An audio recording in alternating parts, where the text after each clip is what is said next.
So all of those books that are in our libraries, they comply with district policy because they have approved them. So I went from there to the policy on the approval process to get a book into the district. I read it, and the first thing that stood out to me, there is no verbiage at all that lists something that would be prohibited.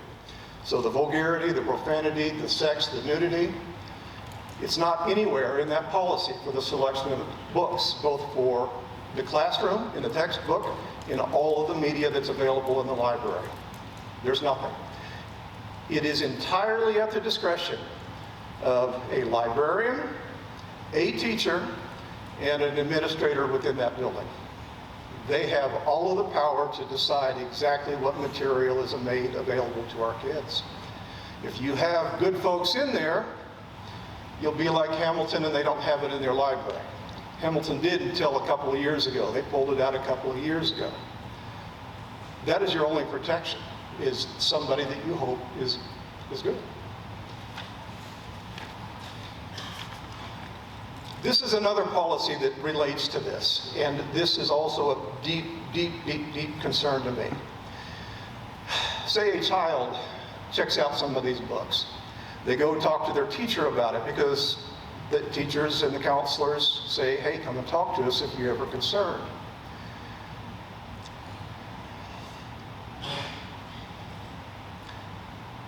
Interviews with students. This is another policy in the Cameron School District. And by the way, a lot of these policies date back to 2012. They are soon to be 11 years old. And some of these policies require an annual review by the district. How has this policy been reviewed 10 times and nobody has picked up on, we're not prohibiting this content? There are many situations where school employees will meet with individual students, and they give the example of school counselors meet with students to discuss academic and personal issues. Teachers often do the similar thing. These conversations are an essential part of the education process.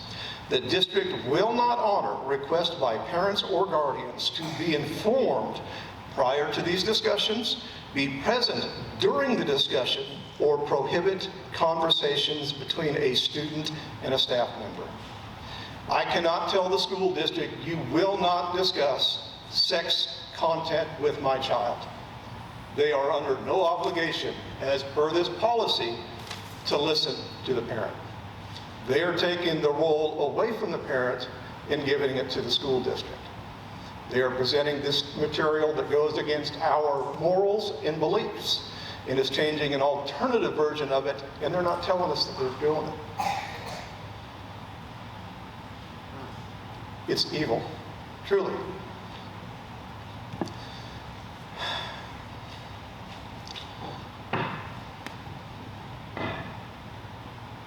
Sorry. I have been ringing the bell lately, trying to bring this to people's attention. And I'm having difficulty getting the message out there because of the things that people are saying about the messaging. I don't know that there are any people in here that truly know me and have known me for more than a few weeks. I'm a stranger to all of you.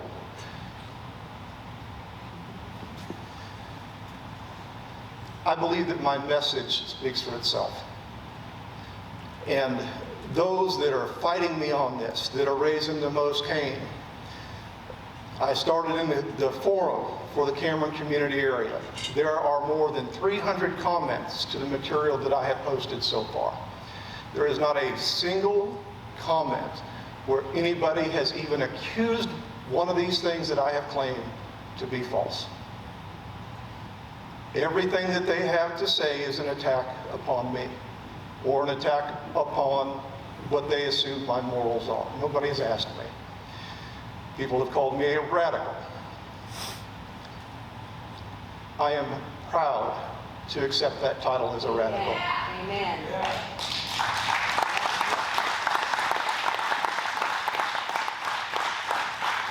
If wanting this material out of the hands of my child and changing policy to make sure that it is never available to another student makes me a radical. When you hear that accusation against me, I'd ask that you correct them. Tell them I prefer chief executive radical.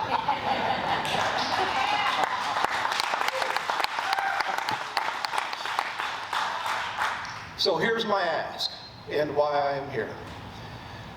First, I ask that you do not believe anything that I have told you. I will show you how to verify all of this on your own. So when you have conversations with your neighbors, the people that you work with, you don't have to say, well, I heard Heath Gilbert say that this is in the book. I want you to have seen the material, to have verified that that book is in our library. So you can say with confidence, it's there. And I can shorten the learning curve. I'd be more than happy to show you how to do all of these things. I can show you the policies that made it possible. We need help. There are a core group of us that are working towards this. We're overwhelmed. We're 11 years behind, and we have 4 schools just in Cameron that we need to filter through all of the books to try to figure out what's going on. We're absolutely overwhelmed. And back to the messenger, me being the messenger of this message that I'm bringing you today. I understand people have concerns about the messenger. You don't know me. You question what my loyalties are, what my beliefs are, and am I doing this for my own gratitude or revenge or something? Come sit down with me. Have a cup of coffee. I'd be more than happy to answer all of your questions. I'd be more than happy to show you all of these things so that you can read up on it on your own. I believe that tomorrow morning at 8:30 we're going to be here in your building. And if you have questions, I'd be more than happy to answer all of them. Do not get lost in this because of the messenger. I believe the message speaks for itself, and among this crowd I believe that to be true. Thank you again.